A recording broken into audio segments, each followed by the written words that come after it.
18వ లోక్సభ సమావేశాల్లో రాష్ట్రపతి ద్రౌపది ముర్ము పార్లమెంటు ఉభయ సభలను ఉద్దేశించి ప్రసంగించారు. త్వరలో 3 అతిపెద్ద ఆర్థిక వ్యవస్థగా భారత్ అవతరించనుందన్నారు. తమ ప్రభుత్వ విధానాలను విశ్వసించి ప్రజలు మూడోసారి అధికారం కట్టబెట్టినట్లు చెప్పారు.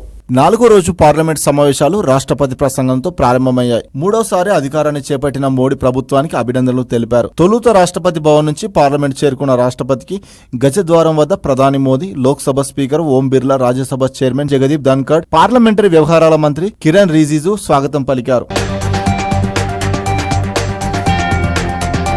అనంతరం రాష్ట్రపతి మాట్లాడారు. ఇటీవల నీట్, యూజీ, నెట్ వంటి ప్రవేశ పరీక్షల్లో జరిగిన అక్రమాల గురించి ముర్ము తన ప్రసంగంలో ప్రస్తావించారు. ప్రభుత్వం చేపట్టే నియామకాలు, పరీక్షల్లో పవిత్రత ఉండాలన్నారు. పేపర్ లీకులు, పరీక్షల్లో అక్రమాలకు సంబంధించిన కేసుల్లో ఉన్నత స్థాయిలో విచారణ జరుగుతుందని తెలిపారు రాష్ట్రపతి. ఇలాంటి ఘటనల్లో రాజకీయాలకు అతీతంగా వ్యవహరించాల్సిన అవసరం ఉందని చెప్పారు. నీట్ తదితర పరీక్షలను పకడ్బందీగా నిర్వహిస్తాం, పేపర్ లీకేజీ నిందితులపై కఠిన చర్యలు తీసుకుంటామని ద్రౌపది ముర్ము పేర్కొన్నారు. ప్రపంచంలోని అతిపెద్ద ఎన్నికలు సజావుగా జరిగాయన్నారు. ఎన్నికల ప్రక్రియను విజయవంతంగా నిర్వహించిన భారత ఎన్నికల సంఘానికి రాష్ట్రపతి అభినందనలు తెలిపారు. ఈ ఎన్నికల్లో ప్రజలు సుస్థిరతకు పట్టం కట్టారన్నారు. ప్రజలు నిజాయితీని నమ్మి ప్రభుత్వానికి మరోసారి అవకాశం కల్పించారని వెల్లడించారు.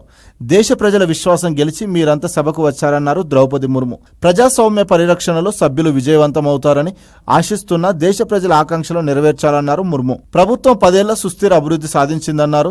జమ్మూ కాశ్మీర్పై శత్రువులు అంతర్జాతీయ వేదికలపై దుష్ప్రచారం చేస్తున్నారు. కానీ ఈసారి కాశ్మీర్ లోయలో మార్పు కనిపించిందని, శత్రువులకు గట్టిగా బదులిస్తూ జమ్మూ కాశ్మీర్ ప్రజల పెద్ద సంఖ్యలో ఓటింగ్లో పాల్గొన్నారని రాష్ట్రపతి అన్నారు.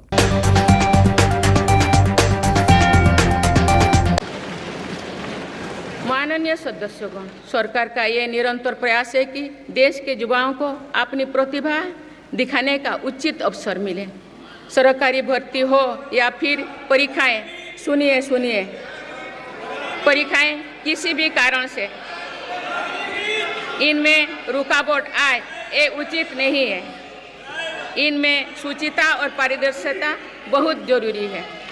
हाल ही में कुछ परीक्षाओं में हुई पेपर लीक की घटनाओं की निष्पक्ष जांच और दोषियों को कड़ी से कड़ी सजा दिलवाने के लिए मेरी सरकार प्रतिबद्ध है। इससे पहले भी हमने देखा है कि कई राज्यों में पेपर लीक की घटनाएं होती रही है। इस पर दलीय राजनीति से ऊपर